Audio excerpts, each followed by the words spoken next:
وَبَرَزُوا لِلَّهِ جَمِيعًا کہ اس دن سب لوگ اللہ کے سامنے پیش ہوں گے۔ تو بے شک قصہ یہ ہے کہ آنکھیں اندھی نہیں ہوتی۔ کیوں آتی ہے؟ لِتَفْخِيمِ الْكَلَامِ الْآتِي وَكُنَّا نَحْنُ الْوَارِثِينَ۔ کسی بھی کلام میں کوئی بھی آپ ٹیکسٹ پڑھ رہے ہیں تو اس میں جو بھی اسماء آ رہے ہیں اسم کی حد تک کم از کم آپ کلیئر ہوں گے کہ کون سا اسم مرفوع ہوگا، کون سا منصوب ہے، کون سا مجرور ہے۔ لیکن جب میں صرف یہ بولوں گا کہ يَذْهَبُ إِلَى الْبَيْتِ یا تَذْهَبُ إِلَى الْبَيْتِ تو یہاں پہ پھر فاعل ضمیر مستتر ہوگی۔ پھر آپ کہتے ہیں زُہَیرٌ هُوَ الشَّاعِرُ، اب کلیئرٹی آ جاتی ہے کہ زہیر ہی شاعر ہے۔ إِيَّاكَ نَعْبُدُ تو یہاں إِيَّاكَ اس لیے یوز ہوا ہے کہ وہ فعل پہ مقدم آیا ہے مفعول، ورنہ ہم یوں کہتے کہ نعبدک ونستعینک۔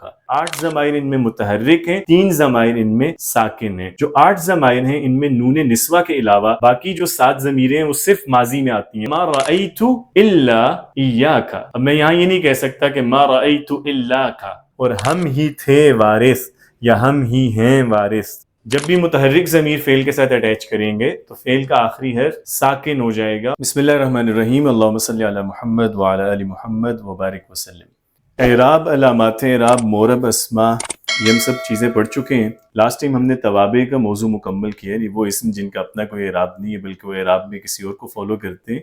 اب اعراب کا جو موضوع ہے اس کا دوسرا پہلو ہے بنا، کہ کچھ ایسے بھی کلمات ہیں زبان میں کہ جن کی حرکت جو ہے یا جن کا جو حرف ہے آخر میں اس میں کوئی تغیر نہیں آتا، وہ ہمیشہ ان کی اینڈنگ ایک ہی ہوتی ہے۔ تو آج انشاءاللہ جو مبنی اسماء ہیں انہیں ڈسکس کریں گے۔ یہ ٹاپک آپ نے پہلے بھی ضرور پڑھا ہوگا، تو اس لیے ذرا میں تیزی سے گزروں گا۔ صرف کچھ چیزیں ہیں میرا خیال ہے جو نئی ہوں گی، زیادہ تر چیزیں وہی ہیں جو آپ لوگوں نے کور کر رکھی ہیں، لیکن کوشش کریں گے کہ اس کو ایک دفعہ ذرا تیزی سے ہم اوور ویو لے لیں تاکہ ہمارے سامنے رہے کہ مبنی اسم بھی کون کون سے ہیں۔ اس کے بعد پھر یہ ہے کہ انشاءاللہ کسی بھی کلام میں کوئی بھی آپ ٹیکسٹ پڑھ رہے ہیں تو اس میں جو بھی اسماء آ رہے ہیں اسم کی حد تک کم از کم آپ کلیئر ہوں گے کہ کون سا اسم مرفوع ہوگا، کون سا منصوب ہے، کون سا مجرور ہے، اور اگر کوئی مرفوع ہے تو کیوں ہے، منصوب ہے تو کیوں ہے۔ اسی طرح وہ اسم جو اعراب نہیں لیتے ان کے بارے میں بھی آپ کو کلیئرٹی ہوگی۔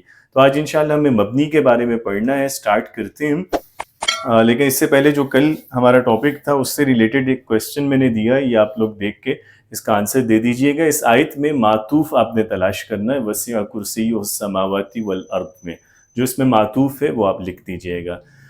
مبنی جو ہے سب سے پہلے دیکھیں، مبنی ہم کہتے کسے ہیں؟ ما لا یتغیر آخرہ، سمپلی مبنی وہ کلمہ ہے جس کے آخر یعنی اینڈنگ میں کوئی چینج نہیں آتا۔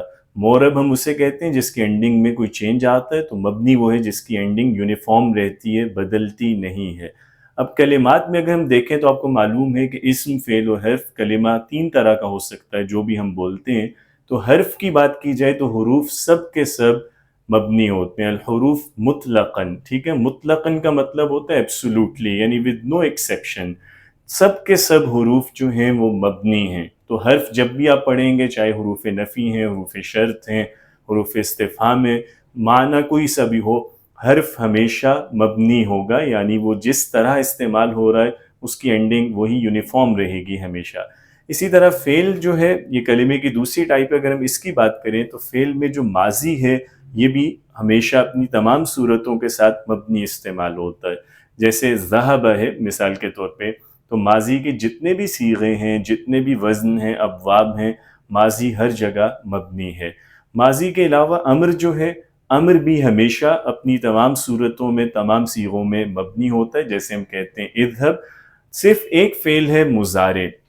مضارع جو ہے وہ مورب ہوتا ہے کسی حد تک، لیکن مضارع بھی 2 کیسز میں مبنی ہوتا ہے۔ المضارع اذا لحقہ نون النسوہ او نون التاکید، کہ اگر مضارع کے اینڈ پہ نون نسوہ اٹیچ ہو یا نون تاکید اس کے ساتھ آ جائے تو ان 2 کیسز میں مضارع بھی مبنی ہو جاتا ہے۔ ان کے علاوہ باقی کیسز میں مضارع جو ہے وہ مورب ہے۔ مثال ہے اس کی، جیسے یذہبن، تو یہاں نون نسوہ اٹیچ ہوا ہے، اور لیذہبن جو ہے یہاں پہ نون تاکید اٹیچ ہوا ہے، تو نون نسوہ یا نون تاکید آئے مضارع کے ساتھ تو مضارع بھی مبنی ہوتا ہے۔ اب جو مبنی کلمہ ہے، چاہے وہ حرف ہو، فعل ہو یا اسم ہو، مبنی کی 4 صورتیں ہو سکتی ہیں۔ کچھ مبنی کلمات ضمہ پہ مبنی ہوتے ہیں، المبنی علی الضم، اس کا مطلب ہے کہ وہ الفاظ ہمیشہ پیش کی اینڈنگ لیتے ہیں، وہ پیش کے ساتھ ہی استعمال ہوں گے۔ مثال کے طور پہ آپ کہتے ہیں حیثو، تو حیثو جو ہے یہ اسی طرح پیش کے ساتھ ہی آئے گا، جیسے وَمِنْ حَيْثُ خَرَجْتَ فَوَلِّ وَجْهَكَ، تو حیثو اب من کے بعد آ رہا ہے حرف جر کے بعد، لیکن حیثو اسی طرح ضمہ کے ساتھ استعمال ہوتا ہے۔ اسی طرح دوسری قسم ہو سکتی ہے یا دوسری صورت مبنی اسما کی یا مبنی کلمات کی یہ ہوتی ہے کہ وہ کسرہ پہ اینڈ ہو، تو کچھ مبنی کلمات ہمیشہ کسرہ کے ساتھ آتے ہیں، جیسے آپ کہتے ہیں امسی جو یسٹرڈے کے لیے لفظ ہے، تو امسی ہمیشہ سین کی کسرہ کے ساتھ ہی بولا جاتا ہے۔ اسی طرح مبنی علی الفتح جیسے ہم کہتے ہیں اینا، تو اینا یا کیفا یہ زبر کے ساتھ ہی ہمیشہ یوز کیے جاتے ہیں۔ اور چوتھی صورت ہو سکتی ہے مبنی علی السکون، تو کچھ کلمات ہیں جو ہمیشہ سکون کے ساتھ ہی استعمال کیے جاتے ہیں، ان کے آخر پہ سکون ہوتا ہے، جیسے آپ کہتے ہیں من، تو من ساکن ہے، ٹھیک ہے، جیسے اذهب، تو اذهب جو ہے اس میں آخری حرف ساکن ہے۔ آج لیکن ہم نے اسپیسیفکلی اسماء کو کور کرنا ہے کہ وہ اسم جو مبنی ہیں، تو اس پہ چلتے ہیں۔ حروف اور فعل کے حوالے سے ایک تعارف بس ہم نے لے لیا کہ حروف سب مبنی ہیں، افعال میں ماضی اور امر مبنی ہے، اور مضارع میں وہ مضارع جس کے ساتھ نون نسوہ یا نون تاکید آئے وہ بھی مبنی ہے۔ اب جو مضارع مورب ہوتا ہے اسے انشاءاللہ ہم یہ مبنی اسماء کا ٹاپک کور کر کے وہ ہم پھر ڈیٹیل سے پڑھیں گے، ٹھیک ہے، لیکن اس سے پہلے ہمیں اسماء کو مکمل کر لینا ہے اس موضوع کو۔ تو آج ہم اسپیسیفکلی دیکھیں گے کہ اسماء مبنیہ کون سے، یعنی وہ کون سے اسم ہیں زبان میں کہ جب وہ جملے میں آتے ہیں تو چاہے وہ کسی بھی طرح استعمال ہو رہے ہوں، چاہے وہ مسند ہوں یا مسند الیہ ہوں یا فضلہ ہوں یا حرف جر کے بعد آئیں یا مضاف الیہ بنے، اس سے ان کی صورت پہ کوئی فرق نہیں پڑتا، یعنی ان کا گرامیٹیکل رول چاہے جتنا بھی بدلے ان کی اینڈنگ یونیفارم رہتی ہے، تو یہ اسماء مبنی کہلاتے ہیں، جو ٹوٹل تعداد میں 10 ہیں۔ سب سے پہلے ضمائر، نمبر 2 اسماء اشارہ، اسماء موصولہ، اسماء افعال، اسماء اصوات، مرکب مزجی، اسماء کنایہ، کچھ ظرف کے اسماء ہیں جو مبنی ہوتے ہیں، اور اسماء استفہام اور اسماء شرط۔ تو یہ 10 ہیں، ان میں سے 5 انشاءاللہ آج ہم کور کریں گے اور 5 جو ہیں کل انشاءاللہ کریں گے۔ تو کل ہمارا یہ موضوع اسماء کے اعراب اور بنا کا مکمل ہو جائے گا، پھر اس کے بعد ہم فعل کے اعراب پہ انشاءاللہ اگلے ہفتے سے پڑھنا شروع کریں گے۔ سب سے پہلے اس میں ضمائر کو ڈسکس کرتے ہیں۔ تو ضمائر جو ہیں 2 طرح کی ہوتی ہیں، ایک ضمائر ہے جنہیں ہم ضمائر مستترہ کہتے ہیں۔ ضمائر مستتر کا مطلب ہے جو ہڈن پروناؤنز ہیں، مستتر کا لفظ سطر سے، اور استترہ کا مطلب ہوتا ہے چھپ جانا۔ تو کچھ ضمائر زبان میں ایسی بھی ہوتی ہیں جن کا معنی امپلائیڈ ہوتا ہے لیکن وہ لفظ چھپا ہوا ہوتا ہے، وہ لفظ کبھی بھی نہیں آتا، بولا نہیں جاتا، لیکن اس کا میننگ امپلائیڈ ہوتا ہے۔ ان ضمائر کو ہم ضمائر مستترہ کہتے ہیں۔ دوسری جانب وہ ضمائر جو ویزیبل ہیں، جو ہمیں نظر آتی ہیں لفظ کی صورت میں، انہیں ہم کہتے ہیں ضمائر بارزہ، چونکہ بارز کا مطلب ہوتا ہے ظاہر، یعنی جو چیز نمایاں ہو، دکھ رہی ہو، جیسے آپ نے اکثر قرآن کریم میں یہ لفظ دیکھا ہوگا وَبَرَزُوا لِلَّهِ جَمِيعًا، کہ اس دن سب لوگ اللہ کے سامنے پیش ہوں گے۔ تو برازہ کا مطلب ہوتا ہے سامنے آ جانا، نظر آ جانا۔ تو ضمائر 2 طرح کی ہیں، ابتداً مستتر یعنی جو دکھتی نہیں ہیں، جن کا لفظ ہمیں نظر نہیں آتا، اور بارز جو ضمائر ہمیں لفظ کی صورت میں نظر آتی ہیں۔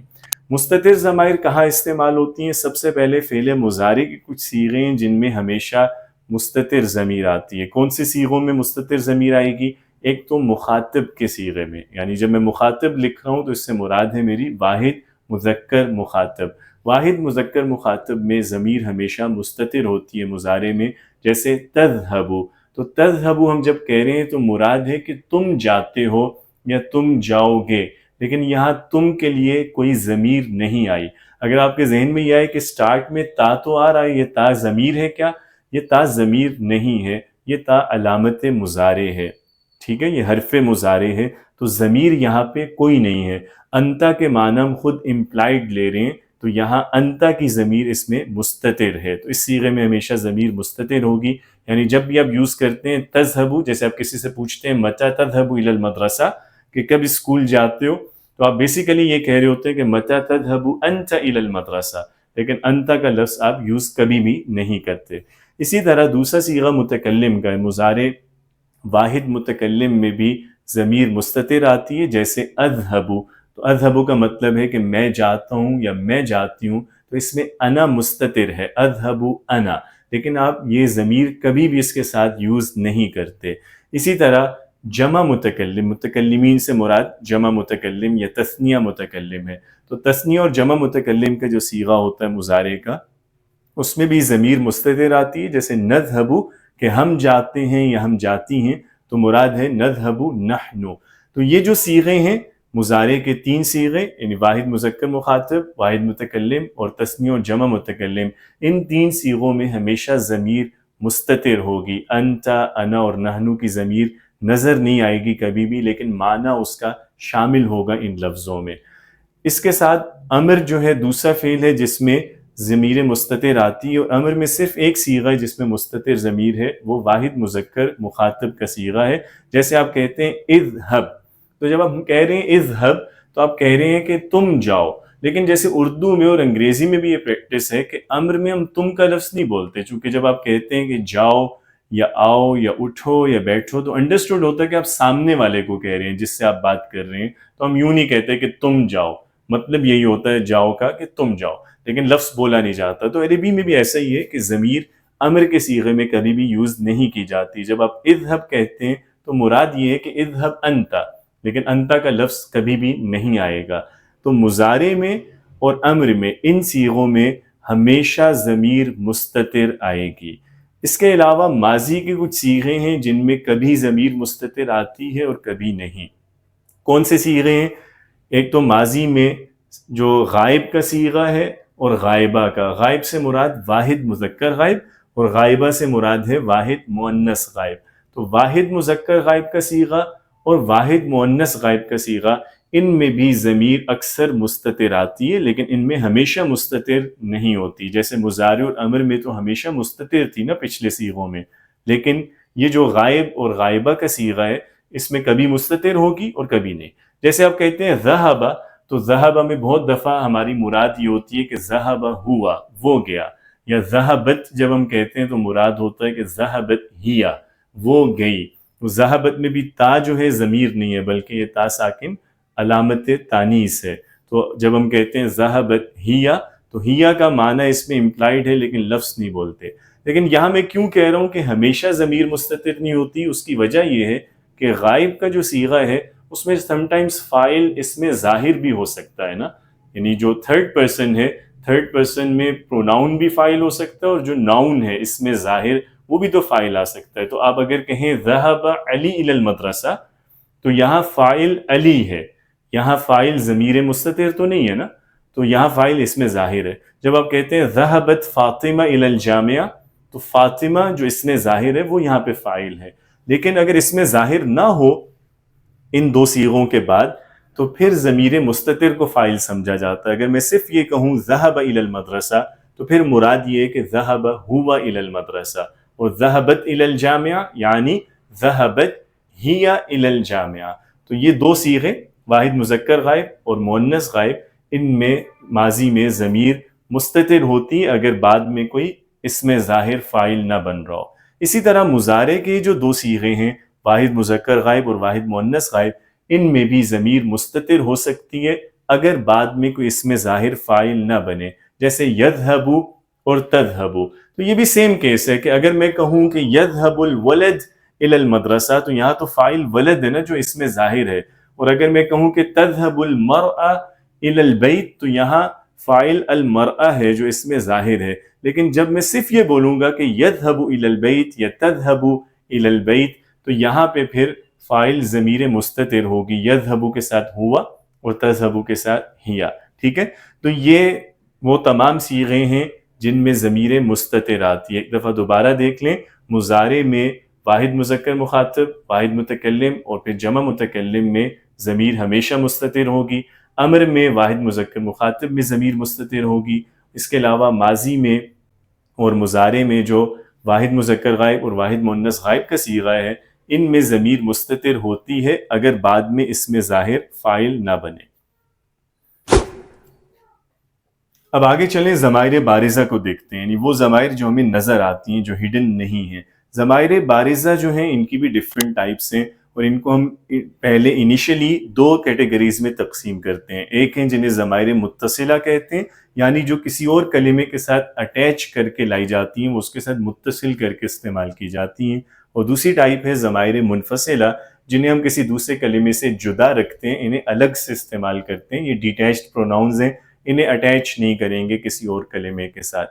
فردر پھر ان میں سب کیٹیگریز ہیں. جو ضمائر متصلہ ہیں ان کی 3 ٹائپس ہیں. پہلی ہے جسے ہم ضمائر مرفوعہ متصلہ کہتے ہیں.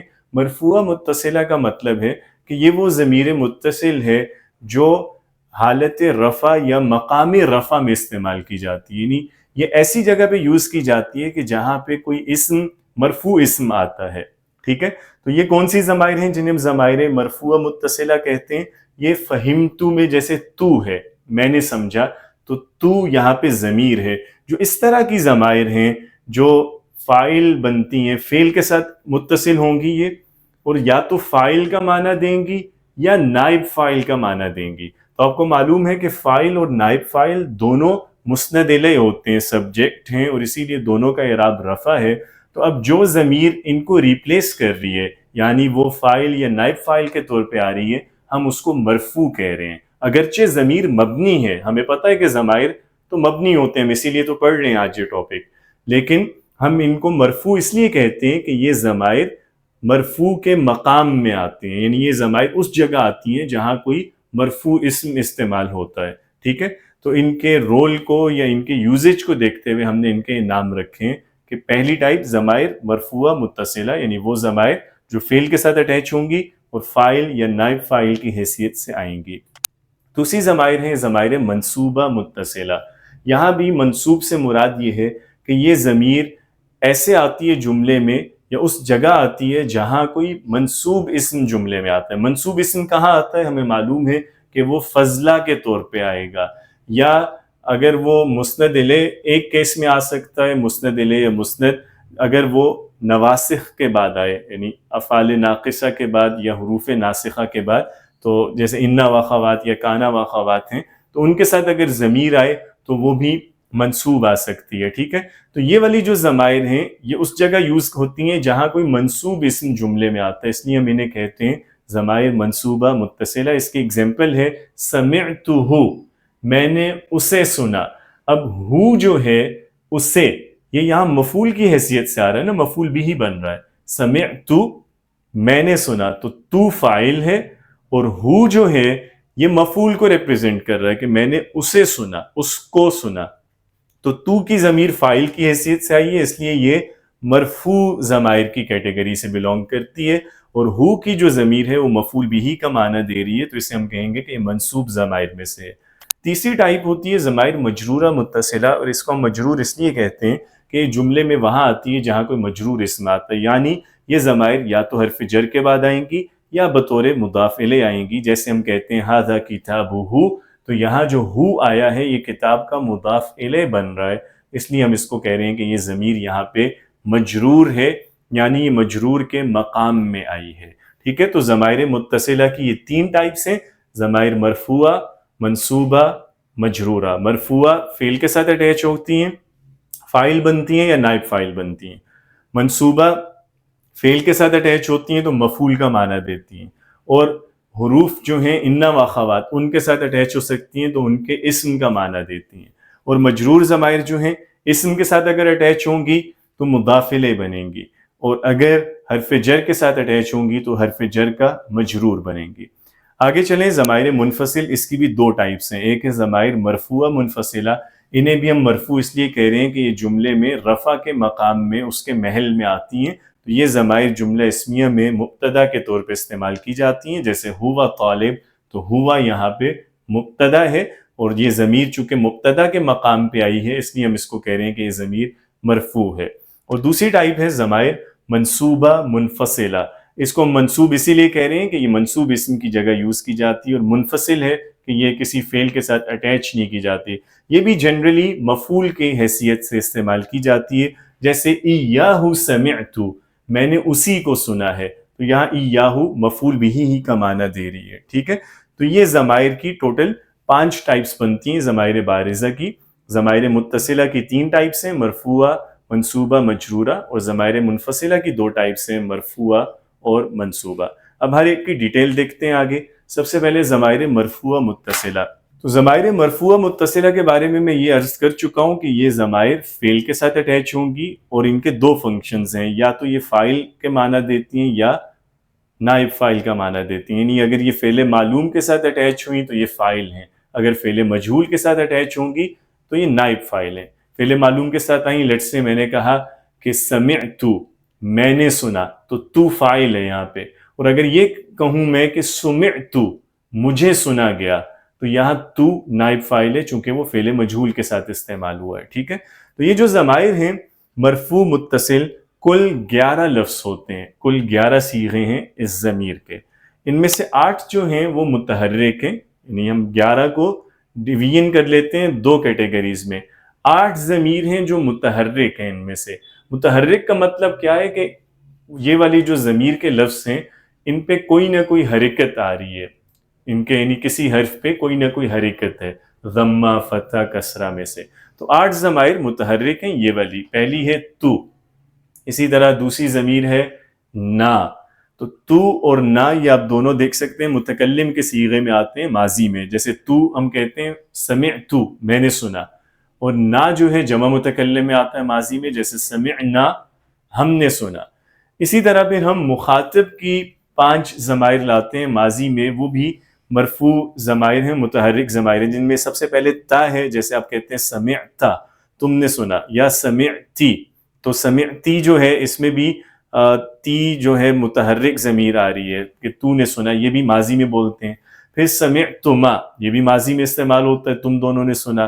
سمعتم، تم لوگوں نے سنا، یہ بھی ماضی میں آتا ہے۔ سمعتن، تم عورتوں نے سنا، یہ بھی ماضی میں استعمال ہوتا ہے، ٹھیک ہے۔ تو یہ تمام ضمائر جو ہیں یہ آپ دیکھ رہے ہیں کہ ماضی کے ساتھ یوز ہو رہی ہیں۔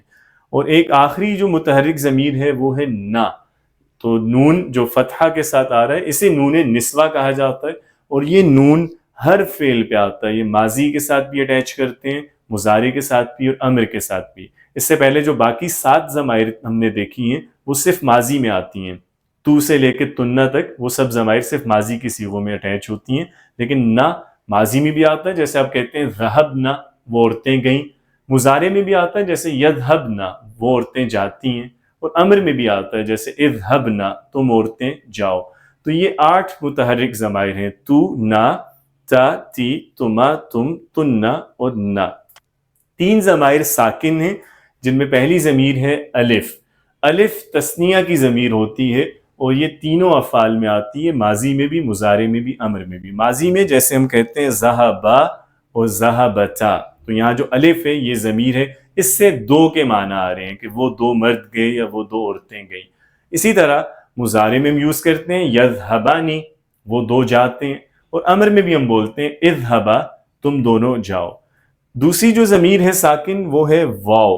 واو جمع مذکر کی ضمیر ہے، اسی لیے ہم واو الجماعہ اسے کہتے ہیں، تو یہ جمع مذکر میں آتی ہے، اور یہ بھی ماضی میں بھی آئے گی، مضارع میں بھی اور امر میں۔ ماضی میں جیسے ہم کہتے ہیں ذہبو، وہ لوگ گئے، مضارع میں جیسے ہم کہتے ہیں یذہبون، وہ جاتے ہیں، اور امر میں اذہبو، تم لوگ جاؤ۔ اور آخری ضمیر ہے یا بھی ساکن ضمیر ہے، اور یہ ضمیر مضارع اور امر 2 افعال میں آتی ہے، یہ ماضی میں نہیں آتی۔ مثال کے طور پہ آپ کہتے ہیں مضارع میں تذہبینا، تم جاتی ہو، اور امر میں آپ کہتے ہیں اذہبی، کہ اے خاتون تم جاؤ، تو یہ واحد مؤنث مخاطب کی ضمیر ہے، ٹھیک ہے۔ تو یہ کل 11 ضمائر جو آپ کے سامنے ہیں اسکرین پہ، یہ ضمائر ہیں جنہیں ہم ضمائر مرفوع متصل کہتے ہیں۔ یہ ضمیر فعل کے ساتھ اٹیچ ہوتی ہیں، اگر فعل معلوم کے ساتھ اٹیچ ہوں گی تو یہ فاعل بنیں گی، اگر فعل مجہول کے ساتھ اٹیچ ہوں گی تو یہ نائب فاعل بنیں گے، ٹھیک ہے۔ 8 ضمائر ان میں متحرک ہیں، 3 ضمائر ان میں ساکن ہیں۔ جو 8 ضمائر ہیں ان میں نون نسوہ کے علاوہ باقی جو 7 ضمیریں ہیں وہ صرف ماضی میں آتی ہیں، وہ مضارع اور امر کے ساتھ اٹیچ نہیں ہوتی۔ نون نسوہ، الف تثنیہ والا اور واو جمع والا، یہ ماضی، مضارع، امر تینوں افعال میں آتا ہے، اور جو یا ہے یا مضارع اور امر میں آتی ہے یہ ماضی میں نہیں آتی۔ ایک بات اور یہاں نوٹ کیجئے گا کہ جو متحرک ضمائر ہیں یہ جب بھی آپ کسی فعل کے ساتھ اٹیچ کرتے ہیں، چاہے آپ ماضی کے ساتھ اٹیچ کریں، مضارع کے ساتھ یا امر کے ساتھ، متحرک ضمیر سے پہلے جب اس کو فعل کے ساتھ اٹیچ کریں گے تو جو فعل کا آخری حرف ہے وہ ہمیشہ ساکن ہو جائے گا، ٹھیک ہے۔ جب بھی متحرک ضمیر فعل کے ساتھ اٹیچ کریں گے تو فعل کا آخری حرف ساکن ہو جائے گا، اس کے بعد ضمیر اٹیچ کی جائے گی. جیسے ذہب ہے، با پہ فتحہ ہے، ماضی میں آخری حرف پہ زبر ہوتا ہے، لیکن جب یہ متحرک ضمیر آتی ہے تو ہم اسے ساکن کر دیتے ہیں. ذہبتو، ذہبتو نہیں بولتے بلکہ با ساکن کریں گے لاسٹ لیٹر. ذہبتو، ذہبنا، ذہبتا، ذہبتی، ذہبتما، اسی طرح. تو متحرک ضمیر جب بھی فعل کے ساتھ اٹیچ کریں اس سے پہلے جو لاسٹ لیٹر ہے فعل کا اس کو آپ نے ساکن کرنا ہمیشہ. آگے چلیں، ضمائر منصوب اور مجرور متصل. یہ میں اکٹھے ہی پڑھا رہا ہوں چونکہ یہ ایک ہی ضمیر ہے بیسیکلی، یعنی ضمیر کے لفظوں میں کوئی فرق نہیں ہے لیکن فنکشن میں چونکہ ڈفرنس ہے تو یہی ضمیر سم ٹائمز منصوب کہلاتی ہے، یہی ضمیر سم ٹائمز مجرور کہلاتی ہے، ڈیپینڈ کرتا ہے اس کے یوزیج پہ، لیکن لفظ ایک ہی جیسے ہیں. یہ ٹوٹل 12 ضمائر ہیں جن میں پہلا لفظ ہے ہو، دوسرا ہے ہا، تیسرا لفظ ہما، چوتھا ہم، پانچواں ہے ہننا. تو ہو، ہا، ہما، ہم، ہننا یہ غائب کے 5 الفاظ ہیں. مخاطب کے بھی 5 ہیں، کا، کی، کما، کم، کننا، اور 2 لفظ متکلم کے ہیں، یا اور نا. تو یہ جو 12 ضمائر ہیں اگر آپ انہیں فعل کے ساتھ اٹیچ کریں تو یہ ضمیریں منصوب کہلائیں گی اور مفعول کا معنی دیں گی. اسی طرح ان 12 ضمائر کو آپ انا و اخوات کے ساتھ بھی اٹیچ کر سکتے ہیں تو یہ انا و اخوات کا اسم بن جائیں گی، جیسے آپ کہتے ہیں انہو، انہا، انہما وغیرہ. اور ان ضمائر کو آپ حالت جر میں بھی یوز کر سکتے ہیں، یعنی حرف جر کے بعد بھی یہی ضمیریں آئیں گی، جیسے منہو، منہا، منہما وغیرہ. اور مضافلے کے طور پہ بھی آپ انہی ضمائر کو استعمال کرتے ہیں، جیسے ھذا کتابہ، ھذا کتابھا. تو یہ جو 12 الفاظ ہیں یہ منصوب بھی استعمال ہوتے ہیں اور یہ جر کے مقام میں بھی استعمال کیے جاتے ہیں. ان میں سے ہر ایک کا معنی کیا ہے وہ میں ایکسپلین کر چکا ہوں کہ اگر یہ فعل کے ساتھ اٹیچ ہوں گی تو یہ مفعول بھی ہیں، انا و اخوات کے ساتھ آئیں تو یہ اس کا اسم ہے، اگر یہ کسی اسم کے ساتھ اٹیچ ہوں تو یہ مضاف الیہ ہیں، اور حرف جر کے بعد آئیں تو ظاہری بات ہے یہ اس حرف جر کا مجرور ہے. اب منفصل ضمائر کو دیکھ لیتے ہیں. اس میں سب سے پہلے مرفوع منفصل، یہ بھی 12 لفظ ہوتے ہیں، ہوا، ہیا، ہما، ہم، ہننا، انت، انتی، انتما، انتم، انتن، انا، نحن. یہ جو 12 لفظ ہیں یہ مبتدا کی حیثیت سے آتے ہیں، اس لیے ہم انہیں مرفوع منفصل ضمائر کہہ رہے ہیں. اور اس کے بعد لاسٹ جو ضمائر کا گروپ ہے ضمائر منصوب متصل، یہ جو ہیں ضمائر یہ بھی 12 لفظ ہیں، ایاہو، ایاہا، ایاہما، ایاہم، ایاہن، ایاکا، ایاکی، ایاکما، ایاکم، ایاکن، ایایا اور ایانا. تو یہ بیسیکلی یہ ضمائر کیسے بنی، یہ وہی جو ہم نے ابھی متصل ضمیر پڑھی تھی منصوب اور مجرور، ہو، ہا، ہما، ہم، ہننا، کا، کی، کما، کم، کننا، وہی ضمائر ہیں لیکن ان سے پہلے ایا کا لفظ ایڈ ہو جاتا ہے سٹارٹ میں. تو اگر آپ جو منصوب متصل ہے اس سے پہلے ایا کا لفظ اٹیچ کر دیں اس کے ساتھ تو وہ منصوب منفصل ضمیر، وہ الگ ایک ضمیر بن جاتی ہے. اور یہ ضمیر جو ہے یہ بھی مفعول کی حیثیت سے استعمال کی جاتی ہے زیادہ تر. ٹھیک ہے، اب سوال یہ اٹھتا ہے کہ کب ہم متصل ضمیر یوز کریں گے اور کب منفصل ضمیر یوز کریں گے. یعنی اگر آپ نے کوئی فعل استعمال کیا اور فعل کا مفعول بھی ہی آپ کو لانا ہے تو آپ کیا متصل ضمیر لائیں گے یا منفصل ضمیر لائیں گے. یعنی میں کیا کہوں گا، سمعتہ، یا اگر مجھے یہ کہنا کہ میں نے اسے سنا تو سمعتہ کہنا چاہیے یا سمعت ایاہ کہنا چاہیے، یا دونوں ٹھیک ہے. تو اس میں یاد رکھیے گا اصول یہ ہے کہ آپ ہمیشہ مفعول کے لیے متصل ضمیر لاتے ہیں. منفصل ضمیر عموماً استعمال نہیں کی جاتی جب تک کہ آپ کے پاس اسے استعمال کرنے کا کوئی جواز نہ ہو، اس کی کوئی جسٹیفیکیشن ہونی چاہیے. وہ جسٹیفیکیشن کیا ہو سکتی ہے، منفصل ضمیر کب یوز کر سکتے ہیں؟ ایک تو یہ صورت ہے کہ جو فعل ہے اور مفعول اگر اس کے بیچ میں کوئی فاصلہ آ رہا ہو، یعنی بیچ میں کوئی اور لفظ آ رہا ہے. مثال کے طور پہ اگر آپ نے کوئی عطف کیا، حرف عطف، اور اس کے بعد آپ نے یہ ضمیر لانی ہے تو پھر آپ عطف کے بعد ظاہری بات ہے یہ منفصل ضمیر لائیں گے. اسی طرح لیٹس سے جیسے حصر کے لیے ہم کئی دفعہ الا کا لفظ یوز کرتے ہیں، تو الا کے بعد اگر آپ نے مفعول لانا ہے تو چونکہ اب فاصلہ آ گیا نا کہ پہلے فعل آیا پھر الا آیا، اب جب آپ ضمیر لائیں گے تو متصل ضمیر نہیں آئے گی بلکہ منفصل آئے گی. جیسے اگر میں نے کسی کو کہنا ہے کہ بھائی میں نے تمہیں ہی دیکھا تھا، تم ہی تھے، تمہارے علاوہ کوئی اور نہیں تھا، تو میں کہوں گا ما رأیت الا ایاک. اب میں یہاں یہ نہیں کہہ سکتا کہ ما رأیت الاک، بلکہ ما رأیت الا ایاک. تو ویسے اگر الا نہ ہوتا تو میں کہتا ما رأیتک، میں نے تمہیں نہیں دیکھا. لیکن چونکہ اب ایک فاصلہ آ گیا ہے فعل میں اور ضمیر میں، یا فعل اور اس کے مفعول میں بیچ میں الا آ گیا ہے، تو اس لیے پھر میں منفصل ضمیر لا رہا ہوں، ما رأیت الا ایاک. اسی طرح جو زیادہ مقصد ہوتا ہے اس منفصل ضمیر کا، وہ ہوتا ہے حصر پیدا کرنا. تو آپ حصر کے لیے بھی یہ کرتے ہیں کہ مفعول کو فعل سے پہلے لاتے ہیں.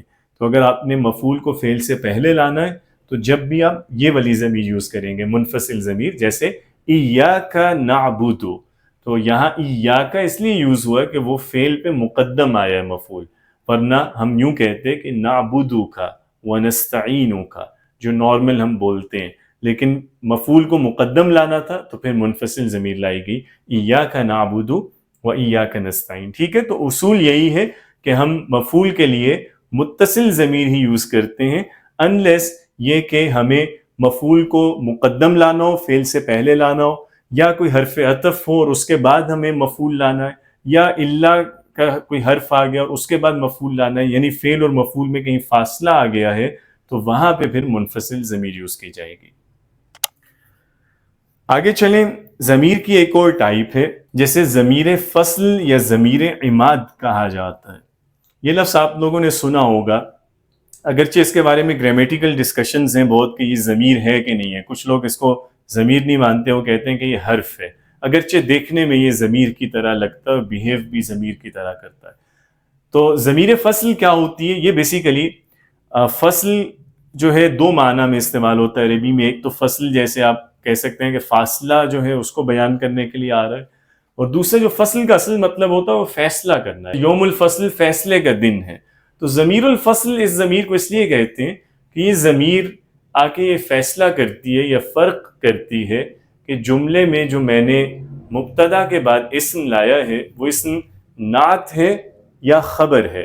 تو یہ خبر میں اور نعت میں آ کے فرق کر رہی ہوتی ہے اور اس بات کا فیصلہ کرتی ہے کہ اس اسم کو نعت کے معنی میں لیا جائے یا خبر کے معنی میں لیا جائے.